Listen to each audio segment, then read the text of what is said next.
ya.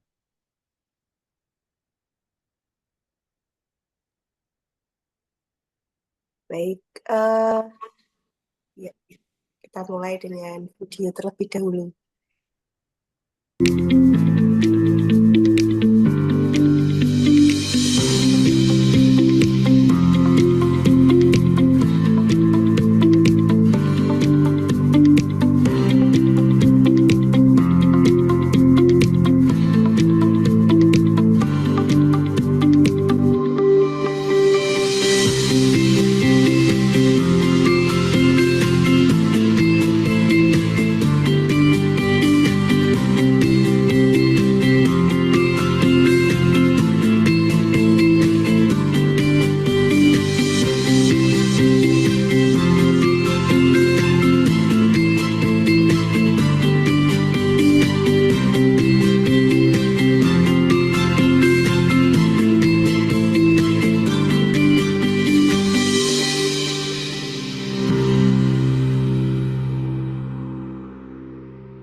Baik, selamat petang Bapak Ibu semuanya. Hari ini kita berjumpa lagi di Ngobrol Bareng Selasa petang dengan pembicara utama kita ada Bu Tantri Oktavia. Selamat malam Bu Tantri. Selamat malam. Ya, hari ini Bu Tantri akan sharing dengan kita di acara Ngobrol Bareng Selasa petang yang rutin diadakan oleh program Doktor Arsitektur Konsentrasi Arsitektur Digital Unika Sugio Pranoto Semarang yang sudah dimulai sejak eh, saya semester 1 begitu. Jadi ini kayaknya sudah tahun ketiga ya nggih proper nggih. Nggih, ini mungkin sudah seri kesekian kalinya. Mungkin nanti Prof Pur bisa memberikan sambutan terlebih dahulu di awal sebelum kita mulai. Silakan Prof Pur untuk memberikan sambutannya. Baik, terima kasih Bu Rizka. Selamat malam Ibu Bapak sekalian semuanya yang hadir pada Ngobrol Bareng Selasa Petang edisi ke-34 gitu ya. 2 bulan lagi di bulan September kita ulang tahun yang ketiga.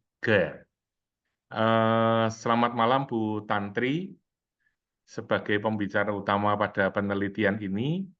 Bu Tantri ini dosen dari Universitas Kristen Maranatha Bandung. Dan Bu Tantri ini dulu bimbingan saya, dulu. Sekarang sudah enggak, sekarang kolega saya. Ya, Bu Tantri ini dulu waktu S3 promotornya saya, penelitiannya terkait dengan retrofit gitu ya pada bangunan bertingkat. Maka judul penelitiannya, judul ngobrol bareng ini adalah penelitian retrofit pada bangunan bertingkat gitu. Kita akan menyimak apa yang menjadi pokok pemikiran dari Bu Tantri pada penelitian disertasinya, yang mana retrofit ini bisa dikembangkan pada berbagai macam bangunan dan memang konsentrasinya Bu Tantri ini pada bangunan bertingkat gitu ya. Kesulitan-kesulitannya apa dan sebagainya mungkin bisa nanti ditanyakan kalau tidak dipresentasikan gitu ya. Demikian Ibu sekalian semuanya, hari ini moderator yang cantik ini adalah Bu Rizka, mahasiswa angkatan pertama dari program studi Doktor Arsitektur Konsentrasi Arsitektur Digital Unika Sugio Pranoto. Demikian kira-kira sambutan dari saya. Silakan Bu Ratri untuk Bu Rizka, Bu Rizka untuk melanjutkan acara ini. Terima kasih. Silakan Bu. Ya, terima kasih Prof Pur. Ya, memang ini saya mendengar istilah retrofit ini baru kali ini jujur Bu Tante. Jadi mungkin ini juga istilah baru bagi teman-teman yang lain sehingga menjadi sangat menarik begitu. Ingin tahu retrofit ini sebenarnya yang seperti apa begitu, apalagi pada penerapannya di bangunan bertingkat. Dan saya sedikit memaparkan CV ya Bu Tantri. Sepertinya Bu Tantri juga sudah aktif sekali membuka konsultan juga ya Bu Tantri terkait dengan ini ya eh, untuk bangunan bertingkat untuk sertifikasi green building, bener ya Bu? Iya, betul. Ya, betul. Ya, eh, mungkin ini ada kaitannya juga dengan materi yang akan disampaikan hari ini ya Bu ya, pengalaman-pengalaman Ibu dalam membuat mungkin membuat apa mengatasi suatu permasalahan di dalam bangunan begitu nggih. Nggih, baik tidak berlama-lama, apakah materinya boleh dicoba di-share dulu Bu Tantri? Oke, saya izin untuk share.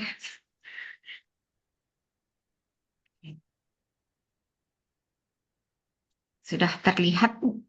Sudah. Oke. Oke, baik, sudah jelas sekali. Mau di full screen kan dulu Bu Ya, slideshow. Ya, siap. Oke, saya persilahkan Bu Tantri untuk memberikan materinya. oke. Selamat malam buat Bapak Ibu semuanya.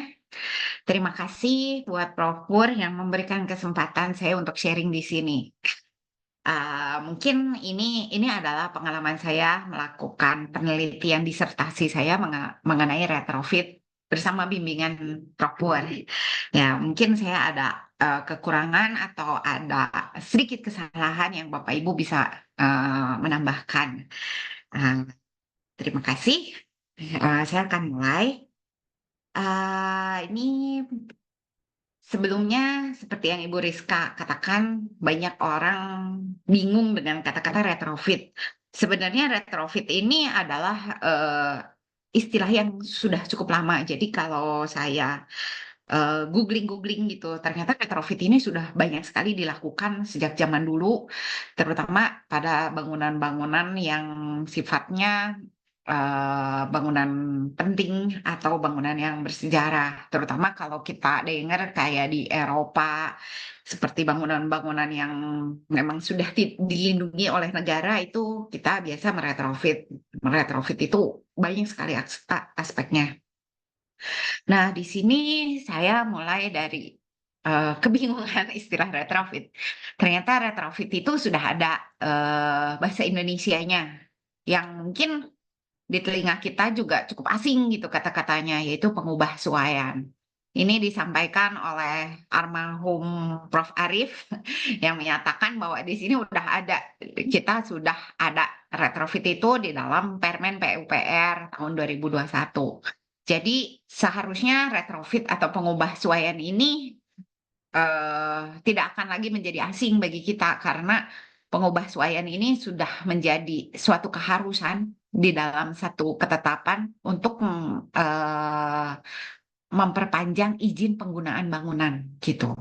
Jadi ya ini akan menjadi sangat friendly bagi kita semua gitu.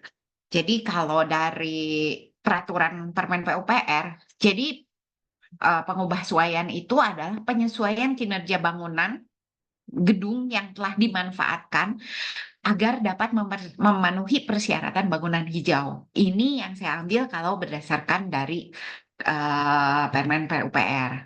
Sedangkan kalau dari buku, saya banyak mengambil dari Adaptive Building, bukunya Douglas. Beliau mengatakan bahwa retrofit itu adalah pekerjaan pada bangunan yang sudah ada atau perawatan bangunan itu dengan tujuan untuk mengubah kapasitas, merubah fungsi atau mengubah kinerja bangunan untuk agar sesuai dengan kebutuhan dan kondisi yang baru atau persyaratan yang terbaru. Nah, terus beliau menekankan kembali bahwa sesuatu yang dapat kita nyatakan sebagai pengubah suaian atau retrofit itu adalah ya berkaitan dengan durability, adaptability, energi, perubahan cuaca, dan kenyamanan. Jadi ada beberapa, bukan hanya kita melakukan perubahan atau yang familiar dengan kata renovasi begitu saja, tapi retrofit itu kita punya target, yaitu target untuk membuat sesuatu yang lebih baik gitu. Nah, di sini ditambahkan lagi saya mengutip dari Wilkinson, lalu dari Pranoto, bahwa dengan adanya retrofit itu kenyamanannya harus bertambah, penggunaan energinya harus berkurang minimum 30% dan tentunya ke performa bangunan. Nah, berangkat dari pengertian retrofit, di sini saya mengumpulkan fakta-fakta yang terjadi di Kota Jakarta. Ternyata Jakarta itu termasuk kota ke-7 yang memiliki bangunan tinggi terbanyak. Ini tercatat di Skyscraper City pada tahun 2020. Dan ternyata bangunan tinggi di Jakarta itu sudah dibangun sejak tahun 1970. Dan sampai saat ini masih banyak yang dipergunakan.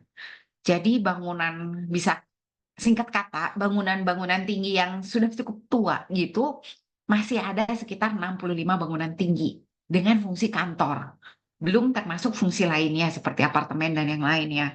Jadi ini merupakan suatu fakta yang ada di Jakarta dan mungkin di kota-kota lainnya juga mengalami hal yang sama. Gitu. Terus uniknya lagi di Jakarta itu bangunan tinggi itu terletak berkelompok gitu, terkelompok di dalam satu segitiga emas Jakarta. Tapi di sini ada beberapa kantong-kantong yang kita kenal seperti SCBD, Kuningan, Rasuna Said. Mereka berkelompok dan bangunan tinggi itu terletak berdekatan gitu, satu sama lain. Nah, ini kalau saya cek ke fungsi bangunan di Jakarta, ternyata kantor itu bangunan tinggi yang fungsinya perkantoran itu adalah fungsi terbanyak kedua setelah perumahan atau yang kita sering rumah susun, apartemen. Perkantoran itu adalah ranking kedua terbanyak setelah bangunan tersebut. Nah, lalu saya telaah lebih mendalam lagi, ternyata di dalam penelitiannya Prof. Karyono, ternyata Jakarta juga mengalami urban heat island dan banyak sekali yang meneliti bahwa di Jakarta itu pusat-pusat kantong-kantong pusat kota tersebut itu mengalami urban heat island dan perbedaan suhunya cukup tinggi akibat banyaknya bangunan tinggi yang menggunakan kaca-kaca yang memantulkan panas. Nah, lalu ternyata hal tersebut akan meningkatkan konsumsi energi AC. Dan di dalam suatu bangunan, ternyata AC itu menghabiskan energi listrik yang bisa dibilang ini adalah tertinggi. Dan penyebab besarnya penggunaan energi AC ini, 55% diakibatkan oleh building envelope atau kulit bangunan.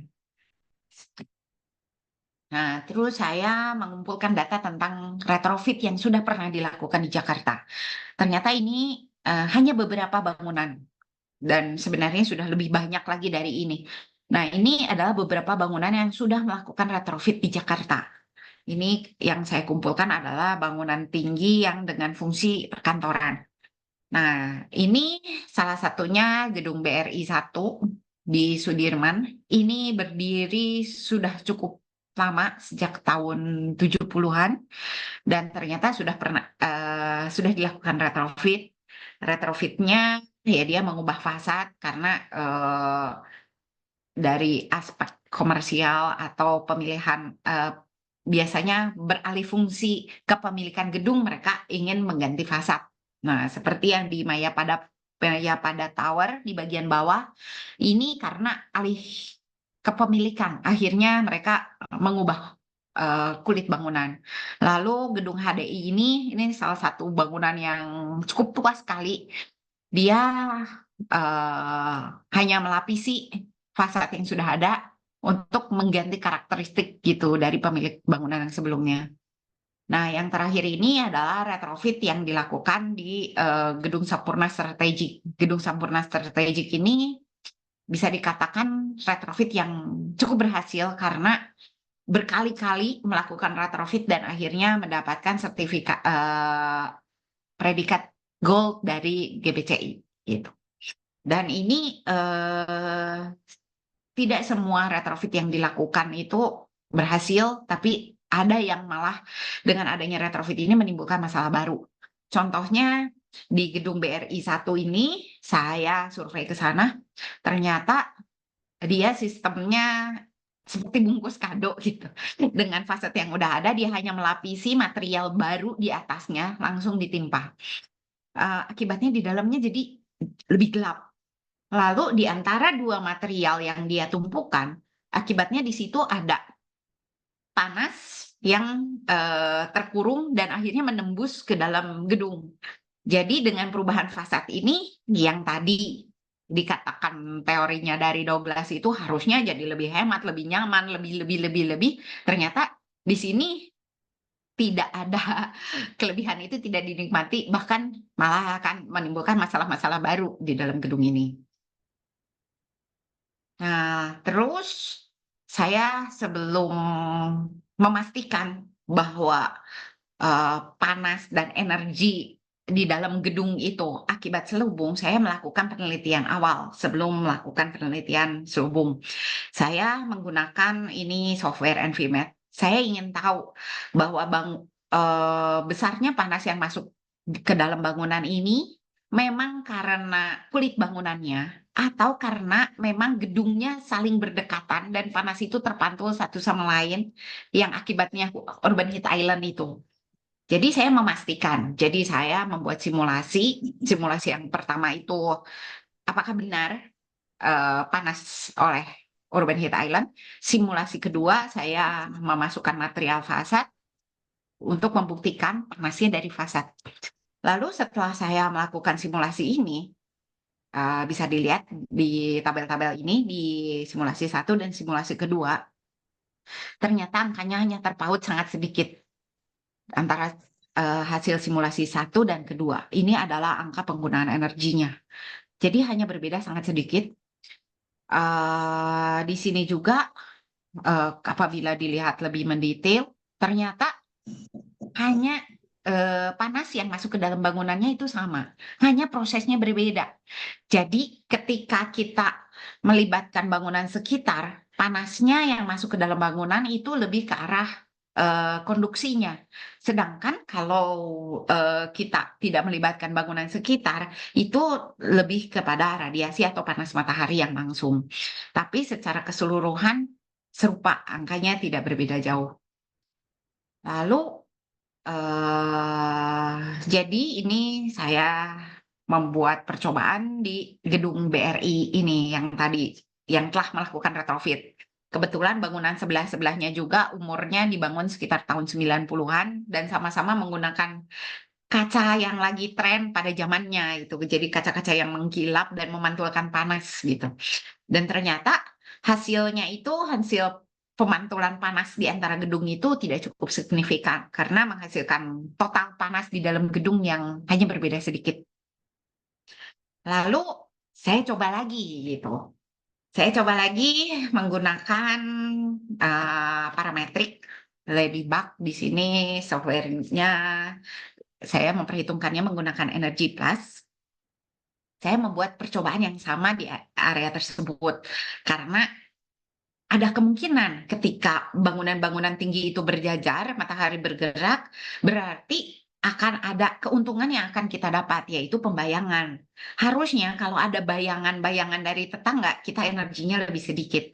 Jadi saya membuat percobaan dulu itu, gitu, takut salah. Saya memastikan kembali, ternyata setelah saya coba, saya membuat percobaan selama dalam 1 tahun, ternyata hasilnya juga sama.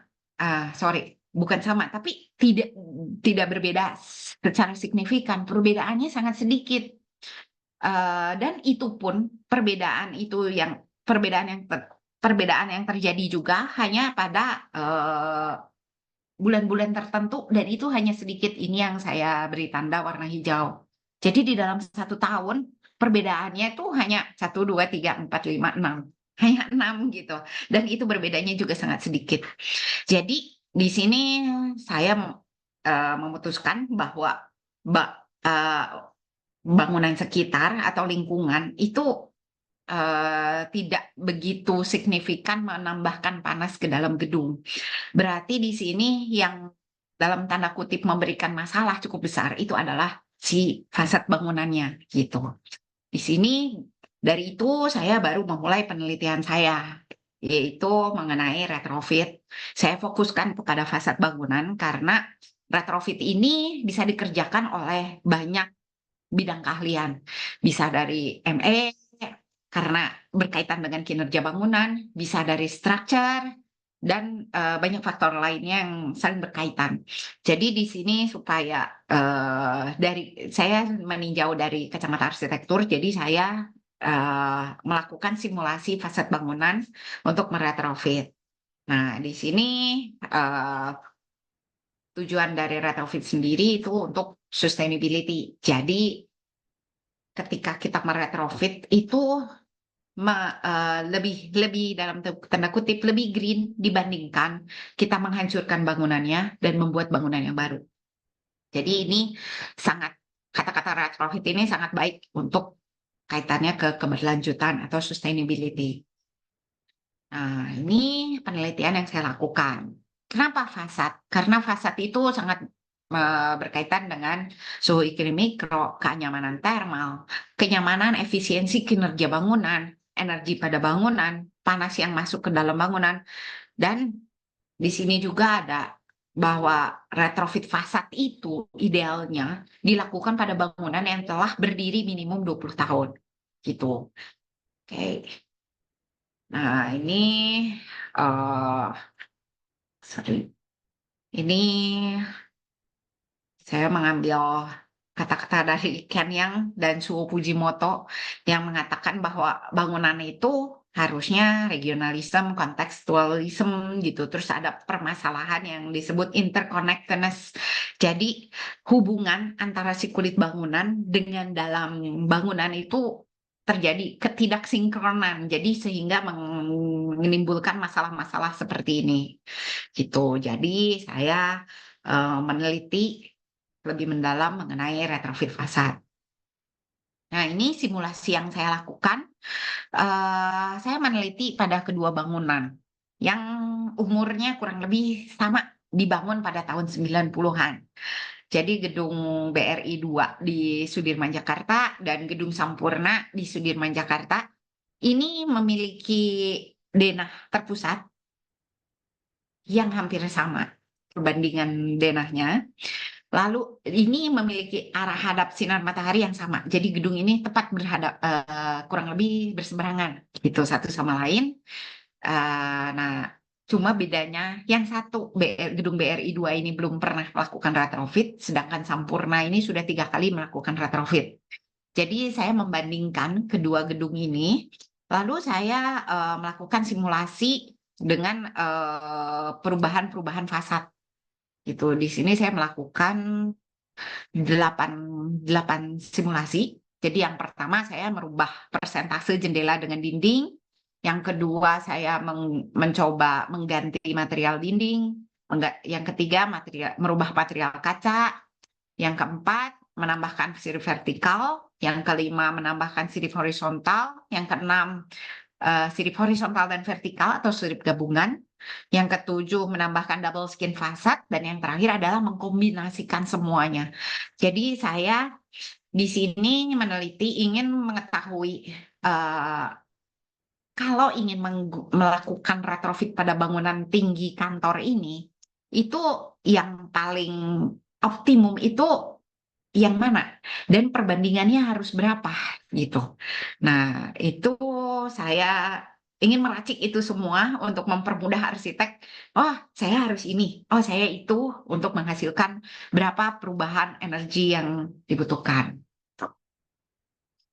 Oke, ini saya cepat aja. Saya melakukan tadi yang pertama itu simulasi perubahan perbandingan dinding dan kaca. Jadi saya cobakan satu persatu dari yang persentasenya paling besar sampai ke yang paling kecil gitu. Lalu simulasi yang kedua saya merubah material kaca. Jadi seandainya persentase WWR segala macamnya tidak dirubah, saya hanya mengganti material kaca aja. Ini berbagai jenis material material kaca yang saya ujikan sampai material kaca yang paling terkini itu BIPV gitu. Itu saya ujikan semuanya mana yang paling efektif untuk mengurangi panas ke dalam bangunan. Lalu berikutnya mengubah material dinding atau material masif. Ini sama dengan berbagai material dan insulasi. Lalu yang keempat, saya mencoba berbagai macam alternatif penggunaan sirip vertikal. Dari yang paling kecil dengan berbagai macam kemiringan dan kerapatan. Ini saya ujikan semua satu-satu. Lalu yang kelima, saya melakukan simulasi menambahkan sirip horizontal. Ini sama dengan yang sebelumnya. Saya mengujikan sirip dari yang persentase kemiringan terkecil sampai terbesar, dari panjangnya sirip paling pendek sampai paling panjang, lalu dari kerapatannya. Jadi berbagai macam alternatif untuk sirip horizontal saya ujikan. Lalu melakukan ini penambahan sirip gabungan dikombinasikan dari yang horizontal dan vertikal, lalu melakukan percobaan menambahkan selubung ganda atau double skin fasad. Ini juga sama dengan berbagai macam jenis kaca yang ditambahkan dan berbagai jarak air gap pada double skin fasadnya. Lalu berikutnya melakukan simulasi gabungan. Jadi ketika perubahan dinding dan kaca, perubahan material kaca dan perubahan dinding bersama-sama dilakukan dengan berbagai macam jenis kombinasi. Ini saya ujikan semuanya, terus saya dapat beberapa yang efektif mengurangi energi karena tadi clue-nya harus minimum tuh 30% berkurang. Nah, ini hasilnya dan grafik percobaan penurunan energinya. Oke. Lalu ini ketika tadi semua percobaan dilakukan, ditambahkan lagi dengan sirip vertikal. Ini juga sama. Nah, dari semua keisengan saya mencoba menggabung-gabungkan semuanya, saya eh, mendapatkan gitu meramu apa sih gitu dari kalau melakukan tindakan perubahan ini berapa persen penghematan energi yang didapatkan melalui perubahan fasa tersebut. Nah, saya dapat ini. Jadi dari yang berhasil mengurangi 30%, saya kumpulkan menjadi sebuah matrik. Jadi contohnya untuk penggantian material kaca itu hanya mengurangi energi antara 0 sampai 9%. Sedangkan kalau kita membutuhkan penghematan energi lebih besar, berarti kita tinggal memilih yang berwarna abu, berapa persen energi yang diinginkan, perubahannya itu alternatifnya apa aja. Gitu. Saya mendapatkan ini. Tapi ini hanya baru dicobakan secara kasar, lalu saya ujikan kembali kepada tadi 2 objek studi yang saya lakukan, yang saya ujikan. Nah, ini contohnya saya ambil pada gedung Sampurna. Gedung Sampurna itu diperlukan efisiensi energi dari 30% hingga sekitar 60%. Saya ujikan semuanya ke dalam gedung Sampurna. Nah, ini fasadnya yang saya coba. Sorry. Jadi yang pertama saya mengubah fasadnya WWR-nya menjadi berkurang menjadi 30%. Lalu yang kedua saya mengubah material kacanya. Yang ketiga saya menambahkan sirip. Yang keempat sama sirip vertikal. Ini yang kelima yang keempat horizontal, yang kelima vertikal. Yang keenam menambahkan sirip gabungan.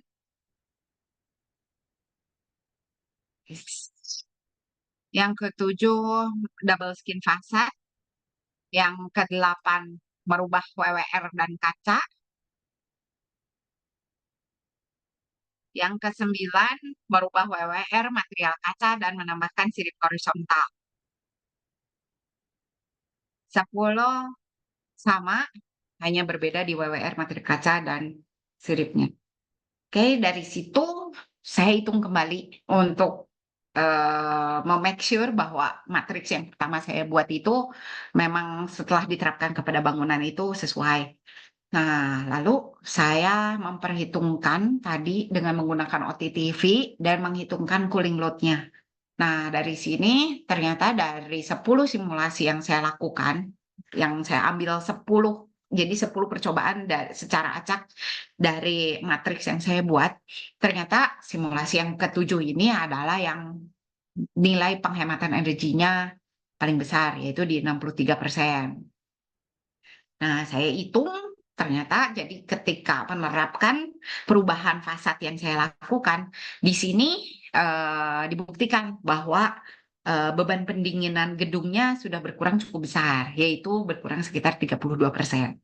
Jadi berhasil sesuai dengan target retrofit itu minimumnya harus di 30%. Nah, ini jadi seandai-andai gitu, Gedung Sampurna melakukan retrofit lagi dengan merubah fasad. Jadi, Sampurna itu hanya pernah melakukan 3 kali retrofit. Pertama, merubah fasad podiumnya saja. Yang kedua, mengganti lampu menjadi LED. Yang ketiga itu lebih kepada sistem mechanical electrical, jadi mengganti mesin AC-nya dan pemipaan lain-lain. Nah, tapi dia belum pernah menyentuh untuk mengubah fasadnya.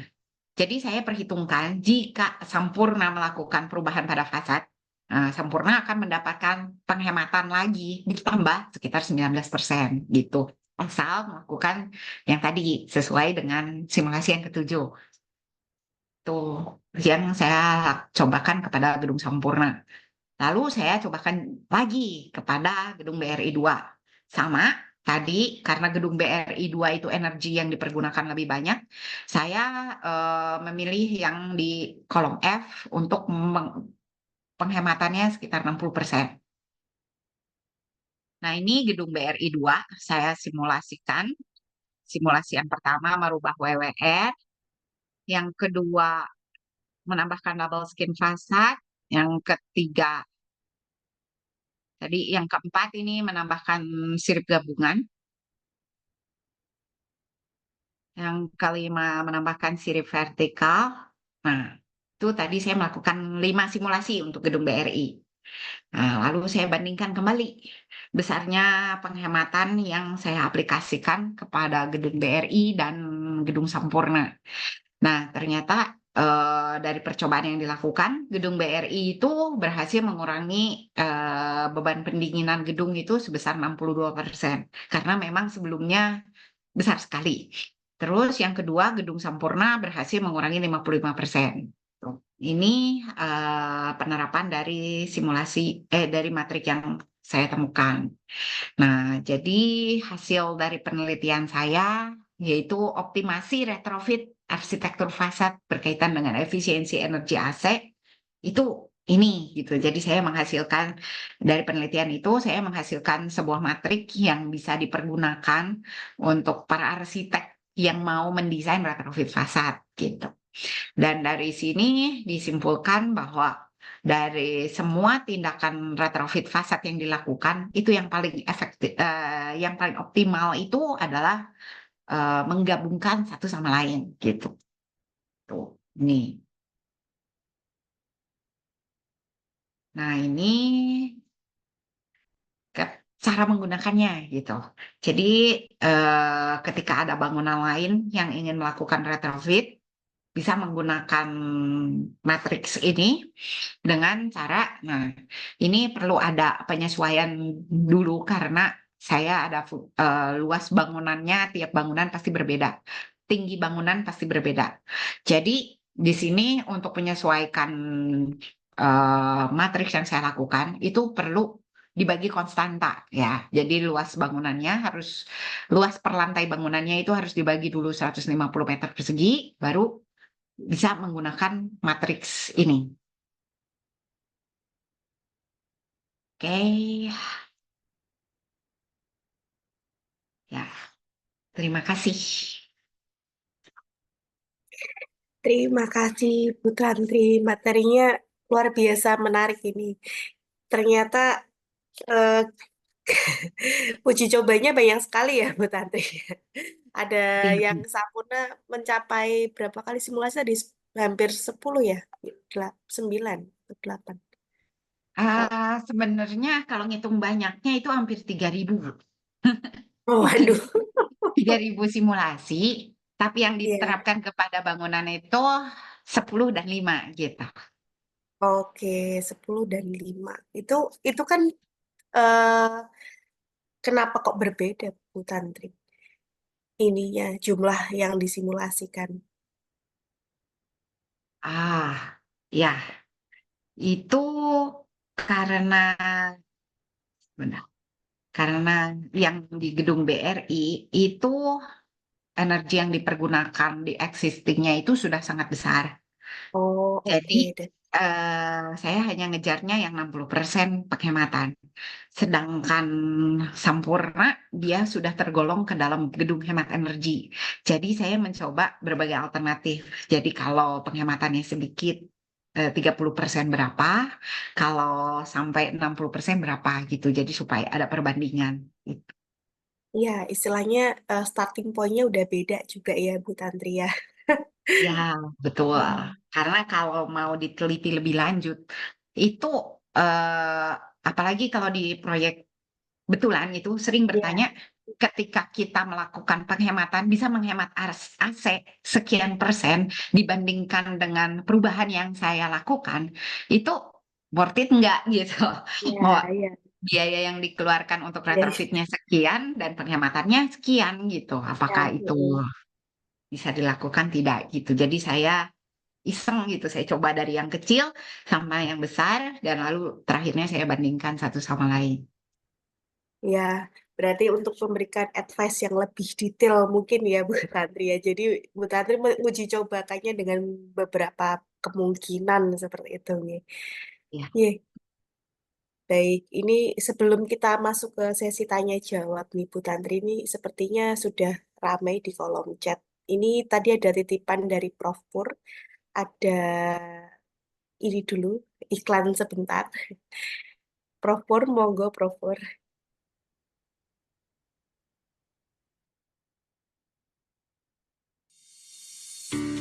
Unika Sugio Pranoto Semarang merupakan salah satu tempat terbaik untuk melanjutkan studi lanjut, khususnya bagi yang tertarik di bidang arsitektur dan kaitannya dengan dunia digital. Komunikasi itu bisa dibangun bersama dengan para dosen, para pembimbing untuk mewujudkan, menyelesaikan proses studi. Sekarang ini saya adalah staf pengajar di program studi arsitektur Universitas Katolik Widya Mandira Kupang. Mengambil studi S3 merupakan milestone bagi seseorang yang ingin berkarir di dunia akademis. Dengan mengambil studi S3, kita dituntut untuk berpikir lebih kritis, mencari ide-ide inovatif, dan juga mencari topik riset yang memiliki novelty, serta sumbangsih kepada ilmu pengetahuan. Selama menjalani studi S3, kita dikenalkan berbagai macam hal baru terkait dengan bidang arsitektur dan kaitannya dengan teknologi digital. Layanan kepada mahasiswa pun sangat baik, di mana di setiap sesi perkuliahan, dosen-dosen memberikan bimbingan secara intensif, kemudian adanya kegiatan rutin webinar setiap bulan yang membahas topik-topik tertentu di bidang penelitian, dan juga adanya jurnal yang memuat artikel mengenai arsitektur digital yang dapat dihasilkan oleh para dosen maupun mahasiswa selama proses studi S3-nya. Arsitektur digital melalui Building Information Modeling adalah salah satu cara untuk memudahkan bagaimana aspek finansial di satu sisi, aspek komunikasi di sisi yang lain menjadi lebih efektif dipahami oleh masyarakat. Nah, dengan cara itu pula lah saya saat ini mengembangkannya melalui proses pembelajaran ini. Kurikulum di arsitektur digital Unika Sugio Pranata sangat menarik. Mereka tidak hanya berorientasi pada Dr. Engineering, tetapi juga berorientasi pada philosophical doctor. Ada kurang lebih 3 alasan kenapa saya memilih Unika Sugio Pranata Semarang sebagai tempat studi doktor saya. Yang pertama adalah konsentrasinya adalah konsentrasi digital, di mana di era sekarang ini kita memang harus mampu mau belajar tentang digital, karena dengan digital maka kita akan selalu beradaptasi dengan perkembangan di era sekarang maupun di era mendatang. Kemudian alasan yang kedua adalah sistem pembelajarannya yang masih online, sehingga memungkinkan saya dari pelosok timur Indonesia untuk ikut bergabung dalam perkuliahan S3. Kemudian yang alasan yang ketiga adalah karena dosen-dosennya yang friendly, yang bisa dekat dengan mahasiswa, sehingga kita bisa berkomunikasi dengan dosen secara baik. Mari bergabung bersama program studi doktor arsitektur digital Unika Sugia Pranoto, Semarang. Arsitektur digital Unika Sugia Pranata menjadi salah satu alternatif yang dapat Anda pilih. Tunggu apa lagi? Mari bergabung dengan kami di program studi doktor arsitektur konsentrasi digital di Unika Sugia Pranata Semarang. Salam dari Kupang.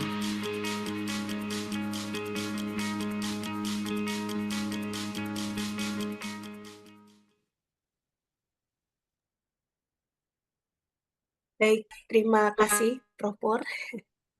Oke, selanjutnya kita akan masuk ke sesi diskusi ya. Mungkin lebih cocok diskusi, bukan tanya jawab. Mungkin ini Dokter Ida tadi sudah memberikan 4 pertanyaan ya dokternya. Monggo kalau mau disampaikan secara langsung kepada Bu Tantri supaya gayeng ini Pak Dokter. Ye, terima kasih Bu Tantri. Suatu hal yang yang baru terus terang ya. Hanya saja mungkin saya masih belum bisa menangkap secara utuh gitu terkait dengan karena di lapangan kadang-kadang istilahnya masih sama. Apakah ada batasannya atau memang sebuah irisan ya, antara ini renovasi, rehabilitasi, merehab. Kadang-kadang kita mengistilahkan di lapangan juga merehab ruangan begitu dan retrofit gitu. Itu yang pertama. Kemudian yang kedua tadi kebetulan commercial building ya. Di rumah sakit sendiri kan sebetulnya juga sekarang mulai ada konsep green hospital itu, walaupun memang konsepnya belum sesuai persis dengan apa yang dicantumkan di GPCI. Nah, bila sebuah rumah sakit itu akan dilakukan retrofit, prosesnya bagaimana terkait dengan perencanaannya, khususnya terkait dengan minimalisasi dampak. Kalau tadi saya lihat kan banyak yang terkait dengan fasad gitu ya. Fasad artinya ada perubahan-perubahan terhadap bangunannya. Mengingat biasanya rumah sakit yang sudah existing building itu dia sudah ada kegiatan terkait dengan perawatan pasien gitu.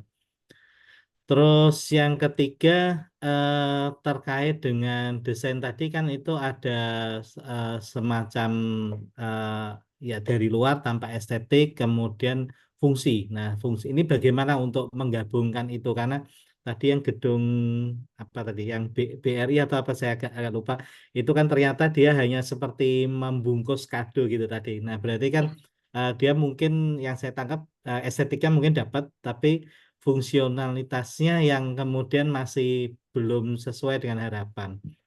Nah, yang keempat terkait dengan tadi menarik, yaitu bagaimana gedung tersebut terkait dengan rambatan termalnya. Nah, di rumah sakit sendiri, di dalam gedungnya itu, di dalam ruang-ruangan itu cukup banyak alat, dan alat-alat itu sebetulnya dia menghasilkan panas, alat operasi, alat laborat. Nah, apakah retrofit ini juga berbicara terkait yang di dalam bangunannya, gitu, dalam gedungnya, gitu, atau yang di luar saja? Nah, bagaimana kalau misalnya dalam gedung juga dilibatkan? Nah, prosesnya seperti apa? Mekaten, Ngaten. Boleh Iya, saya langsung jawab? langsung monggo. Oke, terima kasih Pak Dokter. Pak, saya jawab satu-satu ya Pak. Jadi mungkin dari Bapak Ibu juga mau menambahkan atau menyanggah saya ada kesalahan, jangan sungkan gitu karena saya juga masih sama-sama belajar. Jadi di sini saya banyak baca buku itu yang paling apa ya, memang kata-kata renovasi, rehabilitasi, retrofit, renovasi gitu. Itu memang apa ya? Siwer gitu. Yang satu ini kok ini jadi mirip sama ini dan memang kalau di lapangan itu cukup cukup membingungkan. Apalagi sekarang banyak banget ya ya mungkin bisa saya bilang ini arahnya lebih kayak apa ya? Kayak orang operasi plastik gitu. Tiba-tiba gedung apa gudang gula ya, tiba-tiba berubah jadi kafe viral lagi gitu. Dan saya sempat diajak jalan-jalan sama Prof Pur juga di Semarang. Ternyata itu bangunan-bangunan tua juga jadi bagus-bagus gitu ya. Eh, luar biasa juga gitu. Dan itu bahkan kalau saya lihat, saya googling-googling gitu di luar, itu bisa kayak tren gitu. Kok sekarang malah kalau di Bandung, saya tinggal di Bandung tuh sekarang termasuk Bapak Ridwan Kamil itu menggunakan bangunan tua bekas milik tentara dibikin warung kopi dan itu viral banget dan rame gitu banyak orang yang suka dan saya pribadi dari kacamata saya sebagai seorang arsitek dan kebetulan di kampus saya itu kita bergabung antara desain interior dan arsitektur gitu. Jadi saya lihat dari interiornya keren, dari fasad, dari arsitekturnya juga bagus banget gitu. Nah itu bingung gitu. Anak-anak juga di kampus banyak yang nanya ini renovasi, ini rehabilitasi atau apa gitu. Dan itu memang tipis sekali gitu perbedaannya. Saya melihat di buku Adaptive Building karangannya Douglas itu beliau itu menggambarkan. Jadi satu sama lain itu bukan benda yang berbeda. Ketiga item ini kalau di Douglas itu bahkan di breakdown lagi lebih banyak berbagai macam istilah dan dia bilang ini semua intinya adalah adaptive building gitu. Bangunan yang beradaptasi terhadap perubahan yang sekarang. Dan adaptasi ini banyak banget. Salah satunya retrofit gitu. Ya ada retrofit, ada rehabilitasi, ada renovasi, apa segala itu banyak. Dan itu perbedaannya sangat tipis gitu. Tapi yang saya menggarisbawahi di sini, retrofit itu apa? Itu perbedaan di target akhir yang kita capai. Jadi di goal akhirnya, si retrofit itu lebih kepada targetnya kita merenovasi. Tapi pada akhirnya itu harus berhasil melakukan penghematan, harus menambah ke tingkat kenyamanan, dan harus tadi menambah kinerja bangunan. Gitu. Dan penghematannya juga minimum 30%. Kalau tadi itu kriteria-kriteria retrofit itu belum bisa dicapai, berarti itu belum bisa dibilang retrofit. Dan ada juga yang bilang bahwa retrofit itu menggarisbawahi kepada teknologi. Jadi bangunan contohnya seperti gedung BRI tadi gitu. Gedungnya pakai kacanya yang mengkilap gitu, luar biasa. Silau kalau ke Jakarta. Tapi itu adalah material kaca yang tren dan booming pada zamannya gitu. Dan sekarang kita punya material kaca yang jauh lebih bagus. Udah nggak memantulkan sinar matahari lagi. Udah tidak semengkilap itu. Kita punya misalkan double e-glass. Atau bahkan yang lebih baru lagi, kacanya bahkan sebagai solar panel juga. Yang kita kenal sebagai BIPV. Jadi dengan adanya retrofit itu, kita merenov. Tapi membawakan teknologi yang terkini gitu. Tapi bukan cuma asal tempel. Misalkan kita punya rumah ganti aja lampunya dengan lampu LED terus kita bilang retrofit karena lampunya udah ganti yang terkini. Nggak gitu juga. Karena secara keseluruhannya itu harus berhasil meningkatkan kenyamanan enggak gitu. Terus harus berhasil mengurangi penggunaan energi gedung minimum 30%. Baru kita bisa bilang ini retrofit gitu. Mungkin gitu Pak Dokter. Cukup jelas? Iya, cukup jelas. Ya, mungkin nanti kalau Pak Dokter ingin tahu detailnya, nanti saya kirimkan bukunya. Itu lengkap banget di situ. Oke. Terus ini untuk pertanyaan yang kedua tentang rumah sakit. Apa yang harus ditempuh dokter khususnya untuk minimalisi dampak bla bla bla. Oke. Kebetulan saya sekarang banyak sedang banyak menggarap rumah sakit, terutama sekarang ada peraturan-peraturan baru di rumah sakit yang seperti mengurangi jumlah bed dan yang lain-lain ya. Akibatnya rumah sakit sekarang merenovasi cukup besar dan hampir di mana-mana rumah sakit tuh membangun dan merenov gitu.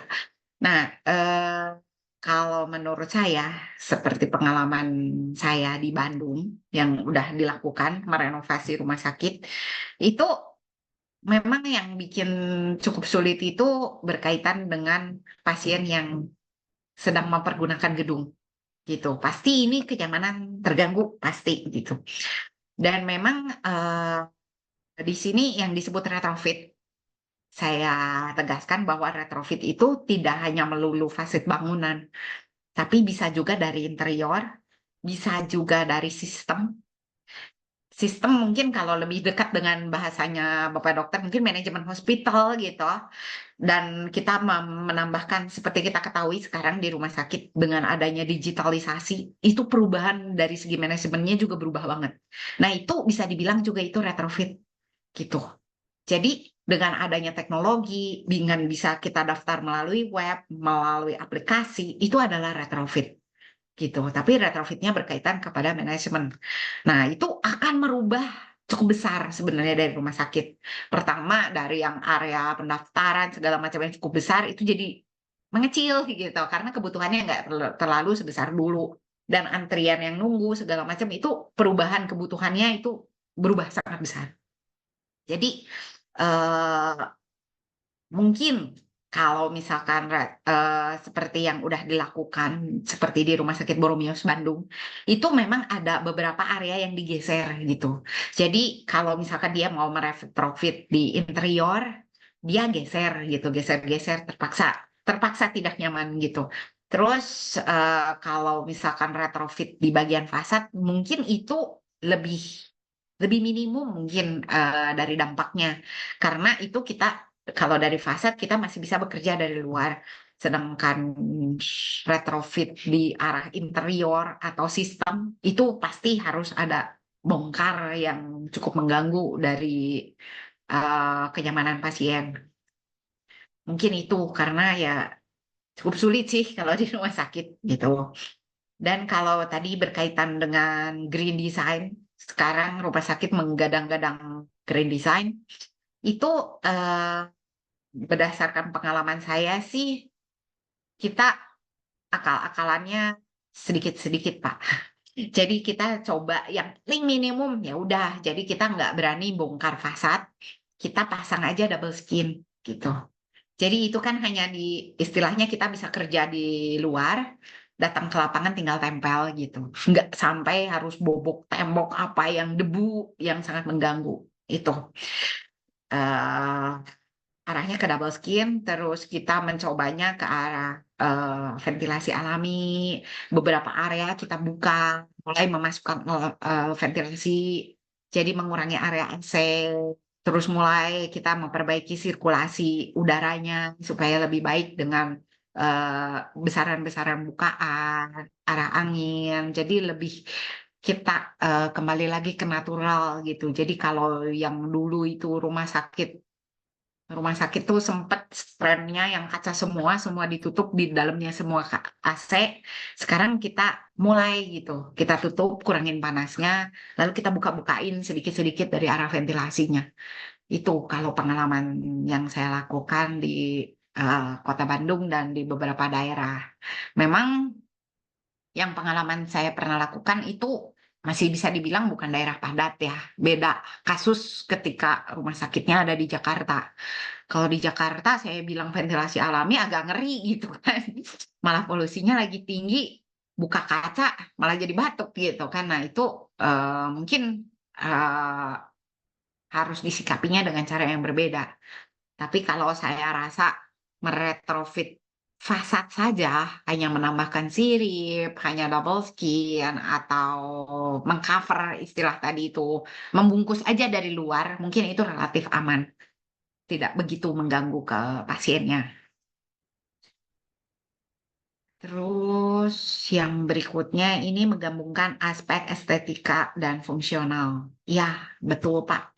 Yang sekarang itu karena mungkin gitu kurangnya pengetahuan, mungkin masih kata-kata retrofit ini masih cukup asing, dan ketika kita meretrofit fasad butuh apa ya? Mungkin butuh pengalaman lebih dari arsiteknya, nggak cuma jago desain muka saja, tapi dia harus mengerti masalah tadi kan, perambatan panas segala macam, dan itu nggak semua teman-teman arsitek bisa menguasai itu. Istilahnya zaman kita kuliah dulu fisika bangunan, nggak semua orang itu eh, mampu di situ gitu. Bahkan banyak dari teman-teman saya yang, aduh, saya fisikanya aja jeblok nih.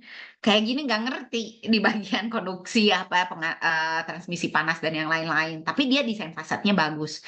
Jadi ya mau nggak mau ini masalah fungsional dan estetika ini harus berkolaborasi, Pak. Jadi pengalaman saya juga, saya mau nggak mau kita bergandengan gitu antara arsitek yang ngedesainnya keren, saya hitung dulu, oh ternyata OTTV-nya masih tinggi nih, coba deh. Nah, saya kasih saran, ganti deh yang ini nih, angka ini masih lebih besar, coba ganti kacanya ganti dengan yang ini. Atau kamu mau tambah nih double skin fasadnya. Nah, nanti yang jago desain coba ulik lagi fasadnya, diolah kembali, saya hitung kembali gitu. Jadi mau nggak mau, estetika dan fungsional itu harus digabung. Kita nggak bisa fungsional aja. Mungkin dari estetis gedung itu dalam tanda kutip pasti efeknya tidak akan menjual, apalagi bangunan yang komersial. Terus kalau misalkan dari aspek estetika aja, nah sekarang memang kita banyak sekali ngelihat gedung-gedung bagus, cantik-cantik, tapi panasnya luar biasa. Akhirnya pakai AC, AC-nya besar banget gitu. Jadi kalau menurut saya hal ini tidak bisa dipisahkan dan mau nggak mau harus bergandengan gitu. Yang ketiga. Terus tadi presentasi. Yang terakhir terkait panas di rumah sakit banyak alat. Oke. Jadi ini adalah alat-alat yang tidak bisa dihindarkan. Jadi panas di dalam gedung itu bisa panas yang diakibatkan oleh internal dan eksternal. Nah, jadi kalau yang dari peralatan itu memang kita nggak bisa hindari. Biasanya kita arahnya itu diprotek aja, Pak. Jadi kalau misalkan misalkan yang pakai mesin nih, MRI gitu, area ruang itu diprotek aja supaya tidak memanaskan area lainnya gitu. Jadi dalam tanda kutip kita kurung panasnya di situ supaya tidak menambah beban panas untuk area lain. Itu biasanya caranya cuma seperti itu, Pak. Terus kalau yang lain, kebetulan saya bulan kemarin lihat proyeknya Pak Adi, dia meretrofit gedung mall menjadi rumah sakit. Nah, di situ saya lihat ternyata sudah banyak sekali teknologi untuk fungsi rumah sakit ya, yang tidak begitu panas. Jadi itu juga bisa dimanfaatkan dari segi peralatannya. Dan terus masalah lighting, biasanya sekarang lighting LED-nya berkembang juga sangat pesat. Jadi yang sebelumnya lampu operasi itu sangat panas, sekarang sudah ada lampu operasi yang versi LED-nya gitu, dengan panasnya cukup berbeda jauh gitu. Mungkin itu Pak dari sudut pandang retrofit. Terima kasih Pak. Terima kasih, Bung Tantri. Ada tanggapan lagi nggak, Dokter? Mungkin diskusinya. Sebetulnya banyak berseliweran, tapi mungkin nanti izin berkomunikasi. Oh ya, boleh Pak. Supaya saya banyak belajar juga Pak. Iya, memang kalau dilihat dari teknologi yang sekarang memang banyak sekali yang berkembang ya Bu Tantri, untuk apalagi dari sisi untuk adaptasi fungsional ya. Mungkin inovasinya kan akan lebih mudah begitu. Kalau tadi kan urusan fasad itu kan urusan yang besar gitu. Nah, mungkin tadi kalau yang diteliti Bu Tantri itu kan bangunan-bangunan yang sudah istilahnya sudah beroperasional cukup lama ya Bu Tanti. Itu banyak kan juga yang case-nya bangunan-bangunan yang sudah lama itu punya permasalahan yang kompleks. Artinya dia untuk case thermalnya aja kadang masih ada yang belum selesai gitu, udah panas gitu. Kadang-kadang juga masih apa energinya juga masih banyak. Nah, itu artinya tantangannya apa ya Bu Tantri untuk mungkin meretrofit dengan bangunan dengan permasalahan yang kompleks seperti itu. Oke, kalau uh, saya kembali menyadur dari bukunya Douglas itu, memang kalau dan dari beberapa jurnal juga menyatakan bahwa retrofit itu sebenarnya tidak bisa single fighter. Ya. Dan terus saya mengamati retrofit yang udah dilakukan di gedung Sampurna itu memang tidak bisa sekaligus gitu, dan ibaratnya retrofit fasad itu bukan obat manjur, cukup minum itu semua selesai. Itu tidak bisa Ya. seperti itu. Jadi memang retrofit itu yang paling efektif itu adalah disebutkan itu retrofit komprehensif.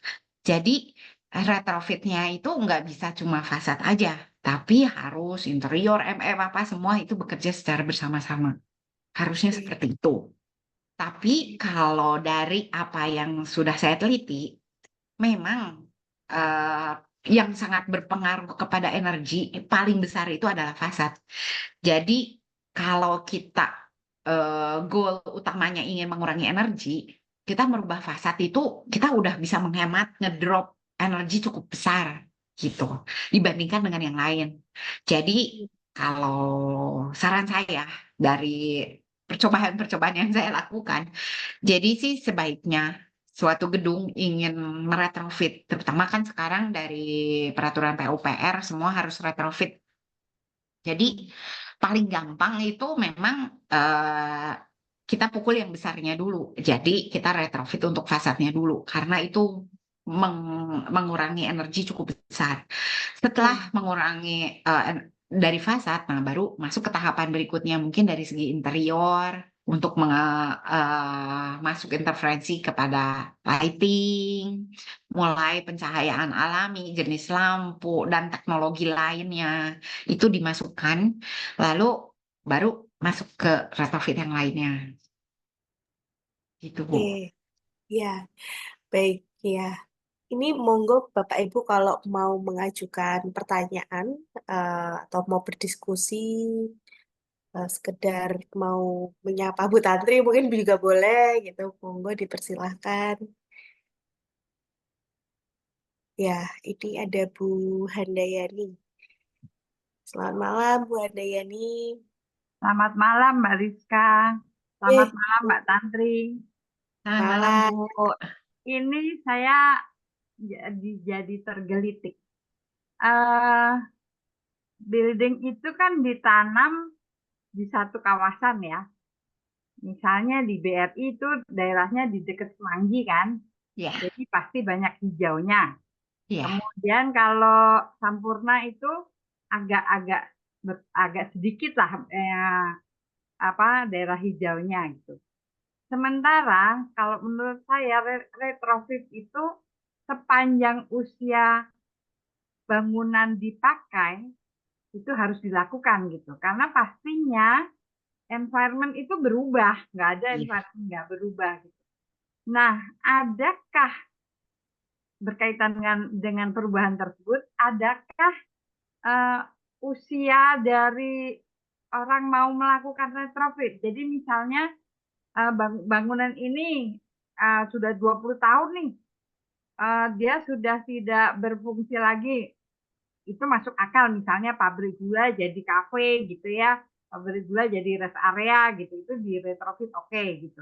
Tapi kalau office building atau daerah umum, misalnya mall gitu, mall kalau jadi rumah sakit sih mungkin fungsional ya, tapi kalau mall terus jadi sesuatu yang pengen dihasilkan dari retrofit, pertanyaan saya adalah dengan adanya perubahan environment tersebut, adakah usia kapan retrofit itu dirubah-rubah? Karena kelihatannya tadi Sampurna udah 3 kali, walaupun dari segala macam sudut pandang. Sementara kalau BRI kan cuma 2 kali gitu, dan apakah bentuk building itu juga berpengaruh, denah, environment, performance si building itu juga berpengaruh pada kapan dibutuhkannya retrofit. Karena retrofit sendiri kan ada positif dan negatif. Misalnya kalau biaya retrofitnya tinggi, ya ngapain di retrofit gitu kan? Gedean biaya retrofitnya misalnya kan gitu. Nah, ini kapan gitu ininya? Orang memutuskan untuk ini udah waktunya diperbaiki atau dihitung ulang, atau harus ada goals tertentu, misalnya green building gitu. Ya. Kira-kira seperti itu pertanyaan saya. Iya. Terima kasih Mbak Tantri, terima kasih Bu Rizka. Ya, Ya, terima kasih Bu pertanyaannya. mungkin Memang kayak betul. ini ya Bu, rambu-rambu Kenapa? ya, seperti rambu-rambu. Apa sih rambu-rambunya gitu ya untuk Ya, melakukan iya. retrofit gitu ya? Ya, iya betul. Ya, monggo Bu Tantri. Ya, memang sih yang nomor satu sekarang kepanikan orang-orang Jakarta itu peraturan PUPR, Bu. Jadi untuk memperpanjang SLF, bangunannya harus diretrofit dulu jadi green building, baru boleh diperpanjang. Kalau nggak boleh, gitu. Jadi ya itu berdasarkan dari regulasi, Bu. Jadi itu sekarang di Jakarta bangunan-bangunan tinggi kantor itu lagi panik berbenah diri. Kalau nggak nanti dia nggak bisa memperpanjang. Itu nomor satu sih, Bu. Terus kalau nomor dua saya amati, sekarang seperti yang saya banyak ngobrol dengan tim Green Design Sampurna, mereka menyatakan bahwa sekarang mereka itu banyak relasinya yang menyewa gedung itu adalah dari perusahaan luar. Perusahaan luar itu mau masuk dan mau menyewa gedung dalam persentase yang cukup besar, asalkan bangunannya green. Karena perusahaan tertentu itu katanya, saya nggak boleh nyewa gedung kalau gedungnya nggak green. Gitu, itu lebih ke arah dari si mungkin konsumennya ya Bu, lebih ke arah ke situ. Jadi mereka juga, dan saya sempat mendata bahwa jumlah gedung ketersediaan lahan office di Jakarta itu udah sangat berlebihan, sangat over, dan terus ditambah dengan pandemi.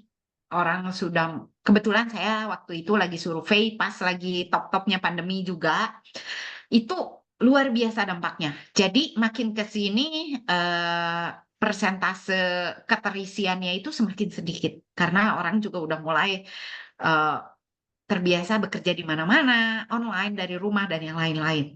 Jadi sekarang kepanikan berikutnya itu kantor kosong. Dan denah-denah ruang yang seperti ada sekarang cuma terkotak-kotak, terpetak-petak itu udah nggak laku lagi buat kebutuhan perkantoran sama sekarang. Mereka lebih sukanya sekarang yang lebih santai, open office, segala macam, co-working. Jadi tuntutannya berbeda. Jadi mereka itu terpaksa saya harus rubah. Saya harus rubah karena udah nggak bisa lagi kantor-kantor yang ala jadul gitu, kotak-kotak, apalagi yang sangat terstruktur gitu, mereka tidak mau. Terus udah gitu, terutama kalau berkaitan dengan retrofit itu teknologi. Teknologi sekarang itu sangat berkembang. Kita harus support teknologi gitu. Jadi yang dulunya di gedung, contohnya WiFi, kita kalau desain kantor pakai LAN aja udah cukup. Kita nggak perlu amat. Sekarang kalau desain kantor, nggak perlulah pakai kabel, kita bisa pakai WiFi. Jadi itu perubahan yang sangat luar biasa gitu. Jadi yang sebelumnya saya ngedesain harus keluarin kabel dari bawah, sekarang nggak usah, dari bawah listrik aja katanya. Jadi itu sangat berbeda. Jadi sekarang sih lebih ke konsumen. Mereka harus meretrofit supaya bisa memenuhi kebutuhan. Jadi sama kayak tadi definisi retrofit, goals-nya itu memenuhi kebutuhan yang berubah gitu. Jadi untuk menambah kenyamanan. Jadi kebutuhannya berubah, teknologi berubah, kenyamanan orangnya juga tuntutannya beda gitu. Jadi itu saya rasa ketika ada perkembangan memang harus ada retrofit. Jadi betul seperti yang Ibu bilang, ketika ada kemajuan, ada teknologi yang lebih baru, itu retrofit harus jalan terus. Seperti sekarang lagi musim kontrol sistem untuk bangunan. Jadi seperti lampu, sekarang inginnya pakai HP bisa mati. Yang sebelumnya lampunya biasa, sekarang orang udah mulai ingin ganti gitu. Itu sebenarnya tindakan retrofit karena itu berkaitan dengan building automation yang versi kecilnya ya di rumah sendiri gitu. Jadi sebenarnya dengan begitu ada si arsitek itu harusnya masalah retrofit ini harus bisa cepat ngerespon gitu ketika ada perkembangan tren. Wah, sekarang trennya seperti ini berubah gitu. Terus kalau tadi keterkaitan dengan biaya. Jadi kalau misalkan masalah biaya yang tadi saya katakan, sebenarnya relatif sekali, Bu. Karena kalau misalkan kebutuhannya, kita cuma butuh tambah jaringan WiFi, kita perlu, kita mau, tren sekarang kita mau pasang Starlink gitu, supaya internetnya lebih kencang. Itu pasti harus ada perubahan. Itu bagian kecil, tapi itu sudah bisa dikatakan sebuah retrofit. Karena kita membuat pembaharuan, buat orang lebih nyaman, tapi dengan teknologi yang terbaru gitu. Itu bisa dibilang retrofit, tapi kan lebih kecil biayanya gitu. Terus kalau kenapa saya tadi ke arahnya fasad? Karena ya tadi Bu, karena sekarang mereka lagi sibuk mengejar supaya green itu tercepat itu supaya gongnya paling besar itu fasad gitu. Jadi ketika seperti yang di Sampurna, mereka kenapa sih sampai retrofitnya aja sampai 4 kali? Kenapa nggak sekali jadi? Karena dia berusaha meretrofit untuk jadi green building, tapi dari biaya yang kecil dulu gitu. Jadi dari tahapannya juga dia hanya merubah fasad, tapi muka bangunannya aja sedikit di podium. Terus ternyata masih pengurangan energinya masih berkurangnya cuma sedikit. Ya udah ganti LED-nya, cuma ganti lampu gitu. Lalu berikutnya, nah mulai ganti dia sistem. Terakhir ganti mesin AC. Berikutnya baru dia ganti lift gitu. Nah, tapi itu baru sampai gold gitu. Nah, saya hitungin lagi gitu. Ternyata kalau digantinya pakai fasad, saya bisa membuktikan bahwa fasad itu bisa nguranginnya 55%. Yang tadi ganti lampu, ganti sistem, dapatnya kecil-kecil, hanya 19%, 8%. Kalau di jumlah total, tetap perubahan fasad itu lebih besar pengurangan energinya gitu. Itu Bu. Kalau dari rambu-rambu, itu fasad sebenarnya tidak ada aturan, tapi eh, idealnya muka bangunan itu mengalami retrofit itu setiap 20 tahun sekali. Karena apa? Kalau misalkan dia menggunakan teknologi modern, itu kan modern pada zamannya. Sekarang berubah. Jadi kalau dari Gedung Sampurna, Gedung BRI, dulu Jakarta di tahun 90 kan panasnya juga tidak seperti di tahun 2024. Terus polusinya juga sudah berbeda. Terus dia pakai kaca film yang mengkilap segala macam, mungkin dengan umur yang sudah lebih dari 20 tahun ini pasti kinerjanya juga berkurang. Nah, ya memang baiknya melakukan perubahan. Kalau masalah biaya itu ada rambu-rambunya juga. Jadi retrofit itu idealnya tidak boleh melebihi 60% dari biaya pembangunan baru. Jadi kalau misalkan dibangun renovasinya, retrofitnya itu udah melebihi 60%, seandainya saya bangun baru, berarti itu udah nggak visible lagi, gitu. Berarti nggak oke nih retrofitnya, saya rubah. Makanya tadi saya di percobaan pada gedung Sampurna, saya mencoba simulasi dari yang penurunan energinya cuma 30% dan dibandingkan lagi dengan yang penurunan energinya 60%. Itu maksudnya ke situ Bu sebenarnya arahnya. Jadi kalau yang harga sekian hematnya sekian, yang harga sekian hematnya segitu. Itu kan nanti kalau di green design itu akan diperhitungkan gitu untuk ke arah ROI-nya. Tuh Bu. Mungkin ada yang kurang Bu. Jadi sepertinya retrofit itu kayak fashion ya. Kayak orang kalau pakai anting-anting tambah cantik, atau ada orang pakai anting-anting malah jadi tambah jelek gitu. Dan menurut saya sih yang usia pakai 20 tahun itulah yang mungkin dari materialnya, dari itu yang memang harus diganti gitu. Jadi kayak ya kayak manusia lah, fashionnya tergantung, rambut-rambutnya tuh sama dengan kalau kita mau gaya pakai model ini, model itu gitu kan, model nggak pakai tangan atau model tangannya panjang gitu. Kira-kira mungkin seperti itu ya, retrofit dibutuhkan oleh building gitu. Iya. Iya, Mungkin pada gini, usia Bu. 20 tahun. Kalau ke fashion mungkin arahnya ke tren. Nanti larinya bukan retrofit, Bu, tapi arahnya mungkin ke renovasi.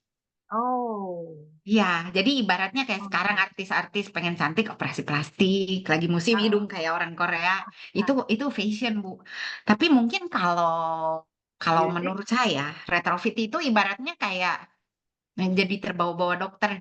Kalau udah 50 tahun ke atas, udah mulai kerasa nih kita lutut agak sakit. Nah, muncullah teknologi kedokteran ganti lutut. Wah, akhirnya setelah ganti lutut kita bisa lari lagi gitu.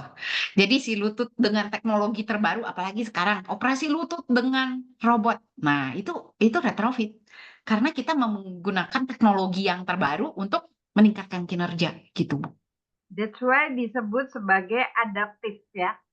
Iya. Adaptive building, sebetulnya lebih cocok ke adaptive building, retrofit itu ya. Sesuai kebutuhan jadinya. Jadi sebenarnya sih kalau dari buku teorinya, kita itu payung besarnya adaptive building, Bu. Gitu. Jadi ini partnya adaptive building, kalau kita larinya dekatannya melalui teknologi, itu retrofit gitu, Bu.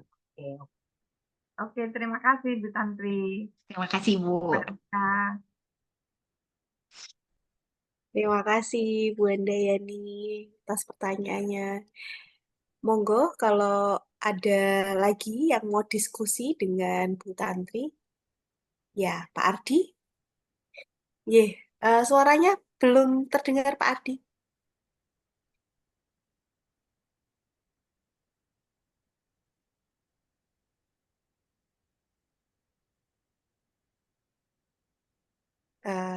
Belum masuk Pak.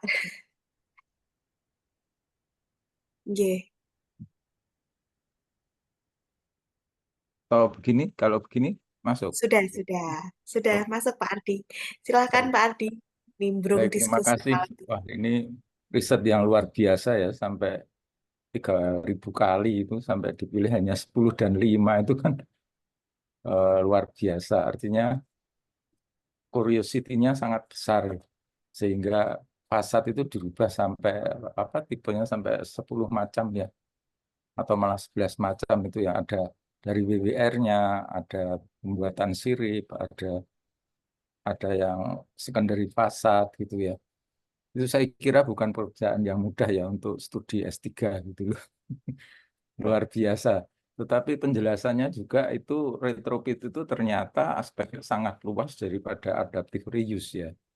Karena ada arah ke penghematan energi, terus ke arah ke peningkatan kinerja, terus juga ke kenyamanan, dan termasuk masalah ekonomi, masalah penghematan atau sustainability. Jadi sangat luas. Sehingga kalau berkaitan dengan bangunan bertingkat, akhirnya yang tetap itu mungkin strukturnya ya. Nantinya karena seperti ruang kantor yang dulu modelnya dengan sekat dan gini, ini itu sekarang nggak laku. Karena harus menyesuaikan kebutuhan. Sekarang ada co-working space dengan nuansa lingkungan yang kebutuhannya berbeda gitu kan. Jadi harus visible untuk kebutuhan tren sekarang termasuk teknologinya. Karena ada banyak penyederhanaan sehingga ruang-ruang yang besar barangkali harus diefektifkan dan lain-lain. Itu terjadi mungkin di apartemen, juga bisa di mall, juga di rumah sakit, atau bangunan komersial yang lain. Nah, pertanyaan saya ini sangat inspiratif, dan pemahaman tentang hal ini untuk arsitek barangkali perlu dijelaskan, apalagi terkait dengan green building. Nah, ini jadi green building itu tidak hanya untuk bangunan baru, tetapi bangunan yang sudah lama. dan harus di retrofit karena misalnya sudah 20 lantai sudah 30 tahun yang lalu, otomatis itu sistem utilitas harus mesin-mesinnya mungkin diganti untuk diefektifkan, entah listriknya, entah AC-nya, entah sistem airnya karena butuh penghematan. Jadi sebetulnya itu kerja yang besar. Sampai pada kesimpulan kalau retrofit 60% lebih itu berarti boros. Ya. Kalau bisa sampai 30%, 40 mungkin visible gitu ya. Ya intinya apa ya? Tapi pertanyaan terakhirnya, apakah bisa berkontribusi terhadap urban heat island seandainya ada retrofit fasad itu? Ataukah hanya sedikit kontribusinya terhadap keseluruhan urban heat island? Tapi ini pertanyaan iseng ya Bu, nggak usah dijawab kalau memang nggak bisa. Karena bukan topiknya. Tetapi retrofitnya sudah luar biasa penjelasannya. Karena sampai pada ranah profesional ya. Karena pada sampai ranah praktek.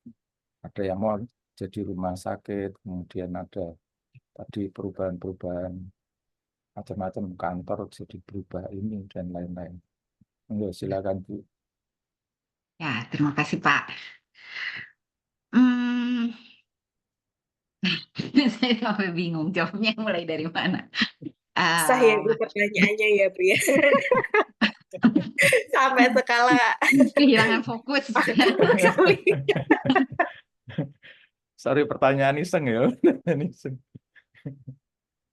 Ya betul Pak. Jadi gini Pak, kalau berdasarkan literatur, Ken Yang udah meneliti ke situ Pak.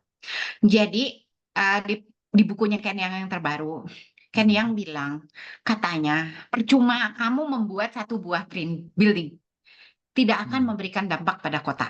Jadi kalau kita bilang, saya bikin pertama kali saya lulus S2, saya dapat proyek dari dosen buat ngebantu bikin gedung kantor di dekat di Tangerang, di dekat Ion Jakarta, Tangerang, untuk menjadi green design.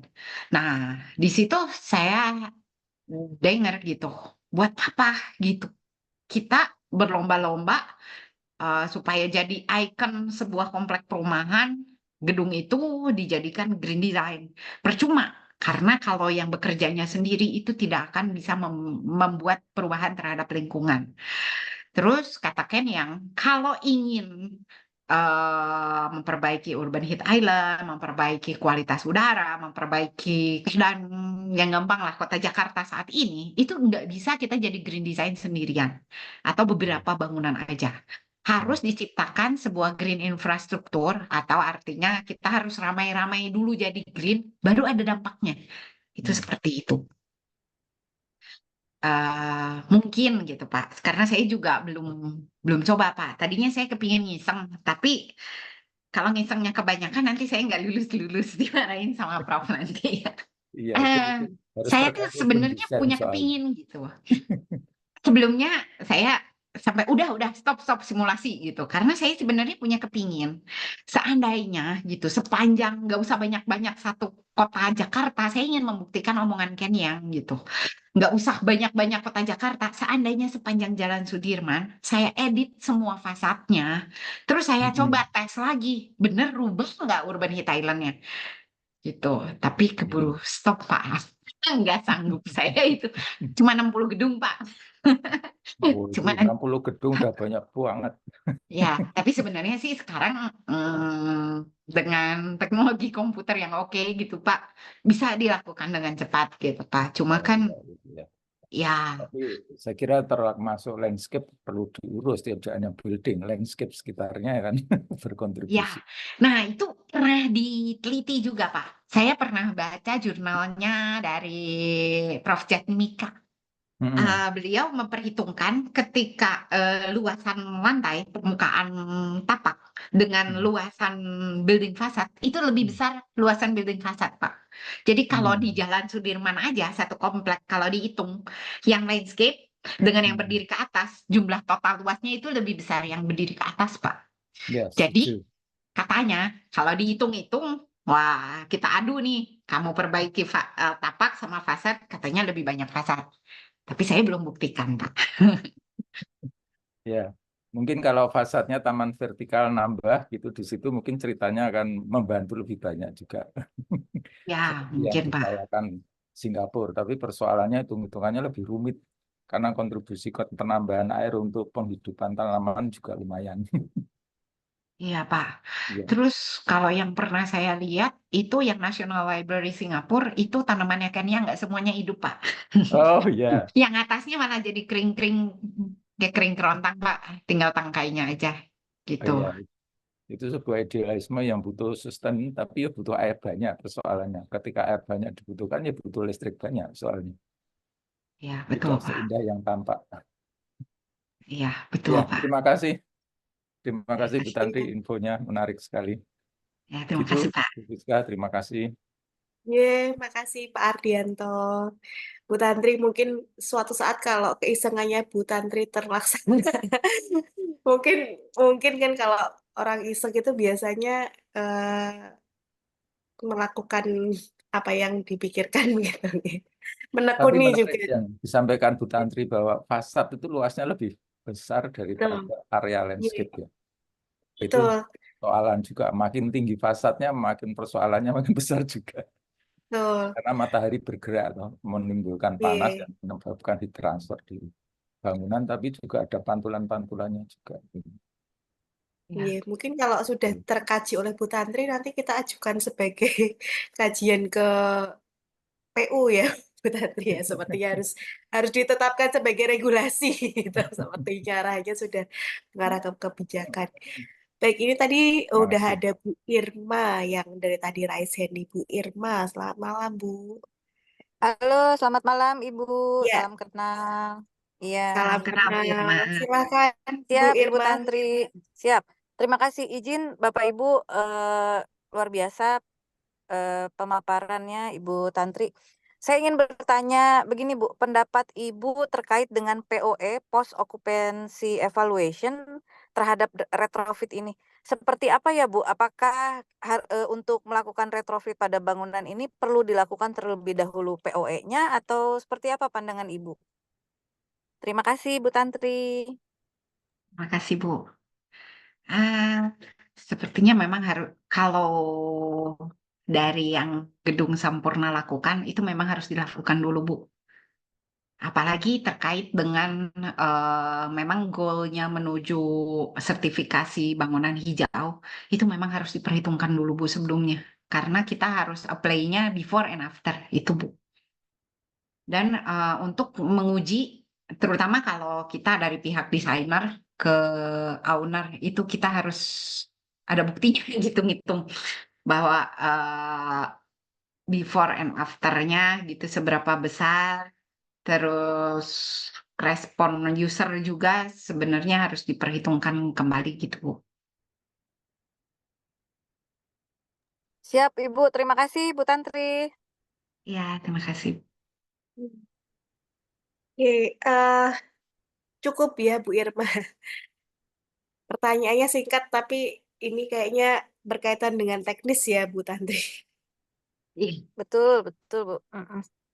Jadi pastinya Iya. sebelum retrofit kan ada studi pendahuluan ya sebelumnya, dan post occupancy evaluation (POE) ini kan sebenarnya mengkaji secara sistematis terhadap kriteria rancangan. Namun Ya. demikian dari paparan Ibu Tantri saya menyimak bahwasannya memang retrofit ini harus ada pendahuluan sebelumnya terhadap kinerja bangunan itu ya Bu ya, baru diajukan untuk pengubah tadi apa Bu? Pengubah Penyesuaian. penyesuaian ya Bu ya? Iya. Ya, siap. Baik, terima kasih ilmunya Bu Tantri. Sukses Terima selalu. kasih. Mungkin Bu, saya mau menambahkan kalau Ibu pengen lihat contohnya itu bisa di search data yang milik Gedung HDII. Sorry. Gedung ya tadi namanya HIF HDI HIF gitu. Itu sedang dikerjakan oleh pihak GBCI. Itu detail sekali, Bu. Jadi perhitungan awalnya dan setelah dia melakukan retrofit, dia memperhitungkan lagi secara detail gitu. Itu dia publish hasil-hasil perhitungannya itu, Bu. Ya, terima kasih. Siap-siap. Terima kasih informasinya, Bu Tantri. Oke, ternyata sekarang semua terpublish ya Bu Tantri, sehingga kita mungkin kalau mau mengajukan untuk permohonan retrofit gitu juga bisa melihat pada referensi ajuan yang sudah gitu ya. Apa saja yang dikaji sebelumnya begitu. Betul. Dan Dan Sampurna itu dijadikan contoh dari ESDM. Jadi kita bisa download. Itu ada Oke, laporan pengajuan retrofitnya detail sekali. oke, oke. Jadi Baik, sih. sebenarnya kebaruan dari penelitian tentang retrofit itu apanya, Bu? Kalau retrofit itu tergantung apa? Bukan tergantung, ada jeda waktunya gitu. Ada masanya gitu. Sebenarnya apa ininya yang apa ya? Yang dalamnya gitu, kebaruannya apa kira-kira? Ya, Bu. Kalau kebaruan dari penelitian saya itu saya mengeluarkan ini alat baca mungkin istilahnya. Alat baca dari yang matriks itu, Bu. Oke. Jadi matriks itu bisa dipergunakan oleh para arsitek untuk meretrofit bangunan. Jadi misalkan saya punya bangunan, tadi telah dilakukan analisis sebelumnya, diperlukan penghematan sekian persen, itu tinggal baca dari matriks saya, arsitek itu langsung dapat clue-nya. Oh, saya harus melakukan penggantian kaca. Oh, saya harus tambah sirip. Oh, mungkin kurang. Tambah sirip, ganti dinding, ganti ini. Nah, itu jadi lebih kayak panduan arsitek untuk mendesain. Dan setelah desain fasadnya dilakukan, ngikutin matriks saya, itu pasti penghematannya ngedrop sekian persen gitu, Bu. Baik. Itu rambunya tadi ya. Kalau Iya. saya tanya rambu. Iya. Oke, berarti ini tadi acuannya di matriknya Bu Tantri yang memang menarik sih tadi Bu.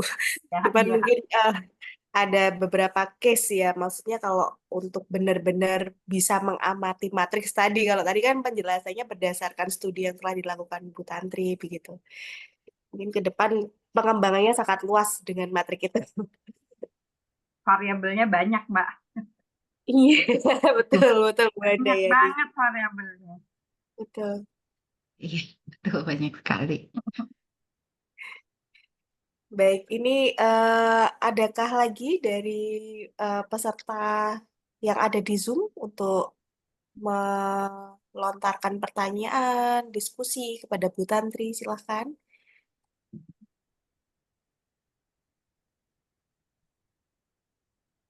Oke. Oke, sepertinya sudah tidak ada pertanyaan nih Bu Tantri. Mungkin ada satu closing statement yang mau disampaikan dari Bu Tantri terlebih dahulu. Oke, terima kasih. Terima kasih buat semuanya. Terima kasih buat Prof. Purwanto yang udah membimbing saya sampai akhirnya saya sampai di sini, lulus juga sekian lama. Eh, Banyak pengalaman yang saya dapatkan gitu dari masukan dari Bapak Ibu. Jadi memberikan ide ke saya untuk eh, meneliti lebih lanjut. Ah, nah, Prof, terima kasih atas bimbingannya, Prof. Akhirnya saya bisa menghasilkan sesuatu dari S3 saya atas bimbingan Prof. Setelah saya belajar gitu, mencoba simulasi macam-macam, ibaratnya udah berenang kemana-mana, akhirnya menemukan yang tepat. Gitu. Ya, di situ mungkin semoga dari apa yang saya sampaikan tadi bisa bermanfaat buat Bapak Ibu semua atau memberikan inspirasi untuk penelitian-penelitian berikutnya, karena hasil yang saya hasilkan dari penelitian saya itu masih baru awal dan itu hanya baru sebagian, dan itu masih bisa dikembangkan sangat banyak sekali. Dan berkaitan dengan arsitektur digital, mungkin bisa diberikan pendekatan yang lebih digital, yang bisa lebih mempermudah lagi untuk arsitek dalam merancang, dan terutama untuk arsitek-arsitek yang lebih baru dan ke depannya gitu, untuk menuju lingkungan kita yang lebih baik dan sustainability dari Indonesia. Terima kasih. Terima kasih Bu Tantri atas ilmu yang dibagikan kepada kita di petang hari ini. Mungkin ini Prof Pur mau menyampaikan sesuatu Enggak, kepada Bu. Bu Tantri. Enggak, Bu Rizka. Oke, Ya. baik. Baik, kalau tidak ada yang mau disampaikan lagi, saya sebagai moderator izin menutup acara pada malam hari ini. Saya ucapkan sekali lagi terima kasih atas kehadiran Bapak Ibu sekalian untuk menyimak ngobrol bareng Selasa petang di seri ke-34 kali ini. Mungkin bulan depan kita akan ada seri selanjutnya, nggih, Prof Pur, nanti lebih seru lagi dengan pembicara yang lebih update lagi, penelitiannya mungkin lebih seru lagi gitu. Dari Prof Pur nanti akan diinformasikan kembali. Demikian dari saya akhiri pertemuan di hari ini. Terima kasih, selamat malam semuanya. Selamat malam. Terima Selamat malam. kasih. Terima Bu kasih Bu Tantri. Tantri. Terima kasih Bu Tantri. Terima kasih Prof. Terima kasih Ya. semuanya. Selamat malam. Malam sukses Terima untuk kasih Bu semua. Rizka. Terima kasih Prof Pur atas kesempatannya. Ya, terima kasih Ibu-Bapak sekalian semuanya. Terima kasih Terima Prof. kasih, Pur. Prof. Sukses Bu Rizka untuk lari biar ngikuti Bu Tantri itu. Iya, iya Pak Adi, saya pasti berenang-renang kalau istilahnya bukan ini kayaknya. Baik, selamat malam, sukses Bu Tantri dan Ya. lain profesor. Terima kasih Pak. Selamat malam. Ya.